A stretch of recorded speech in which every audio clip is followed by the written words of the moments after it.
The word corruption is often defined as moral perversion. If a company dumps toxic waste into the ocean to save money, most people recognize this as corrupt behavior.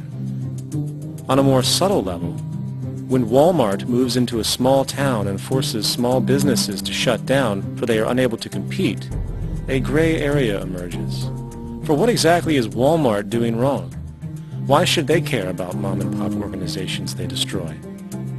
Yet, even more subtly, when a person gets fired from their job because a new machine has been created which can do the work for less money, people tend to just accept that as the way it is, not seeing the inherent corrupt inhumanity of such an action. Because the fact is, whether it is dumping toxic waste, having a monopoly enterprise, or downsizing the workforce, the motive is the same: profit.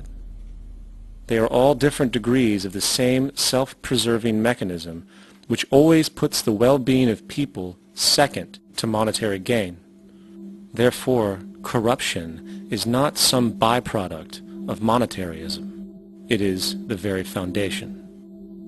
And while most people acknowledge this tendency on one level or another, the majority remains naive as to the broad ramifications of having such a selfish mechanism as the guiding mentality in society.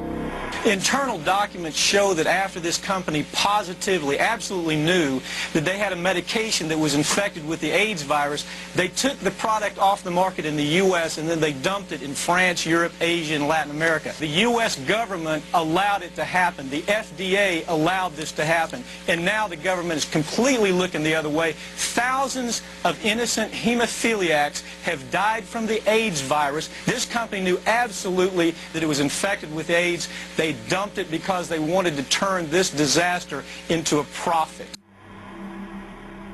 So you see, you have built-in corruption. We're all chiseling off each other, and you can't expect decency in that sort of thing. And feeling that, they don't know who to elect. They think in terms of a democracy, which is not possible in a monetary-based economy. If you have more money to advertise your position, the position you desire in government, that isn't a democracy.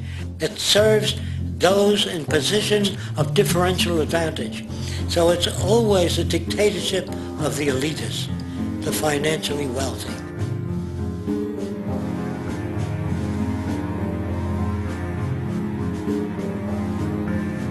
It is an interesting observation to note how seemingly unknown personalities magically appear on the scene as presidential candidates. Then, before you know it, somehow you are left to choose from a small group of extremely wealthy people who suspiciously have the same broad social view. Obviously, it's a joke. The people placed on the ballot are done so because they have been pre-decided to be acceptable by the established financial powers who actually run the show. Yet, many who understand this illusion of democracy often think, if only we could just get our honest, ethical politicians in power, then we would be okay. Well, while this idea, of course, seems reasonable in our established-oriented worldview, it is, unfortunately, another fallacy. For when it really comes down to what is actually important, the institution of politics, and thus politicians themselves, have absolutely no true relevance as to what makes our world and society function. It's not politicians that can solve problems. They have no technical capabilities. They don't know how to solve problems. Even if they were sincere, they don't know how to solve problems. It's the technicians that produce the desalination plants. It's the technicians that give you electricity, that give you motor vehicles, that heat your house and cool it in the summertime. It's technology that solves problems, not politics. Politics cannot solve problems because they're not trained to do so. Very few people today stop and consider what it is that actually improves their lives. Is it money? Obviously not. One cannot eat money or stuff money into their car to get it to run. Is it politics? All politicians can do is create laws, establish budgets, and declare war. Is it religion? Of course not. Religion creates nothing except intangible emotional solace for those who require it. The true gift that we as human beings have, which has been solely responsible for everything that has improved our lives, is technology. What is technology? Technology is a pencil which allows one to solidify ideas on paper for communication. Technology is an automobile which allows one to travel faster than feet would allow. Technology is a pair of eyeglasses which enables sight for those who need it. Applied technology itself is merely an extension of human attributes which reduces human effort, freeing humans from a particular chore or problem. Imagine what your life would be like today without a telephone, or an oven, or a computer, or an airplane. Everything in your home which you take for granted, from a doorbell, to a table, to a dishwasher, is technology generated from the creative, scientific ingenuity of human technicians, not money, politics, or religion. These are false institutions. And writing your congressman is fantastic. They tell you to write your congressman if you want something done. The men in Washington should be at the forefront of technology, the forefront of human studies, the forefront of crime, all the factors that shape human behavior. You don't have to write your congressman. What kind of people are they that are appointed to do that job? The future will have great difficulty. And the question that's raised by politicians is, how much will a project cost? The question is not how much will it cost. Do we have the resources?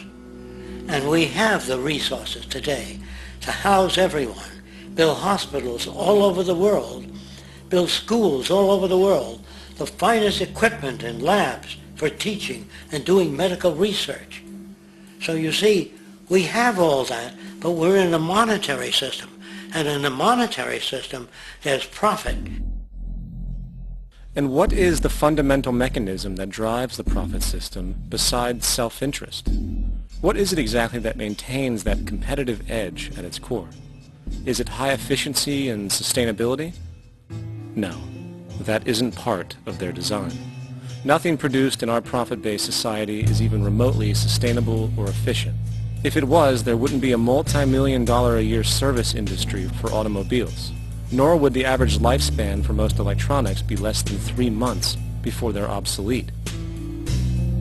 Is it abundance? Absolutely not.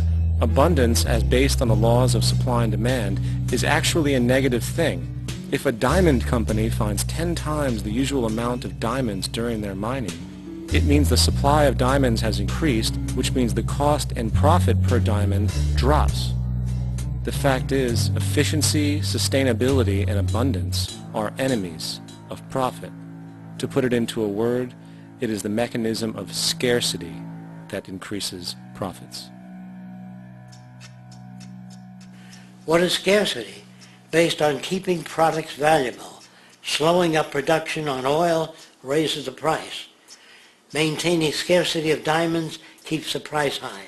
They burn diamonds at the Kimberley diamond mines. They're made of carbon. That keeps the price up.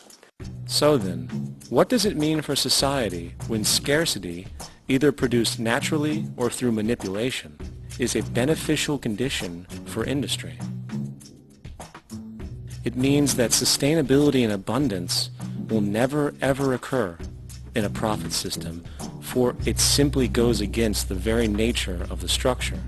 Therefore, it is impossible to have a world without war or poverty.